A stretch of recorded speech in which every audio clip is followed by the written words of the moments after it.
Tila lalong nababaon si Senador Antonio Trillanes IV sa girian nila ni Senate President Juan Ponce Enrile kaugnay sa pagiging backdoor negotiator ng dating sundalo sa bansang China. Kinukwestiyon ni Enrile kung ano ang ugnayan ni Trillanes sa intelligence service ng China. His channel was the intelligence, military intelligence in the Chinese embassy in Manila. Ito umano ang dahilan kung bakit nagawang maglabas-masok ni Trillanes sa China na halos walang record. Binabypass pa umano ng senador ang embahada ng Pilipinas sa China. Pero bukod dito, nangangamba si Enrile sa posibleng relasyon ni Trillanes sa China gayong isa siyang senador ng bansa. Kaya hirit ni Enrile.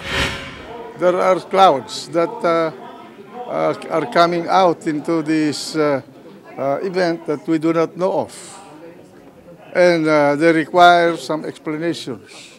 May nakikita ring butas ang dating sundalo at kayo'y Senador Gringo Honasan sa naging kilos si Trillanes bilang backdoor negotiator. When the executive branch requests a member of the Senate to do something, whether it is back-channeling or not, everything must be coordinated.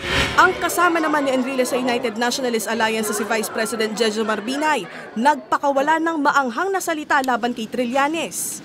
Mr. Senator, I'm sorry to say, but your accusations sa pagkakataon na yun was very disgusting. Hopefully, wala nang magiging Senator Trillanes in the future. Pero para sa kasamahan ni Trillanes sa Nationalista Party at napipisil niyang ipalit kay Enrile na si Senador Manny Villar, hindi na dapat palakihin ang issue. Huwag na natin palalain yan. Dalawang senador lang naman nagkaroon ng pagkakaiba ng prinsipyo.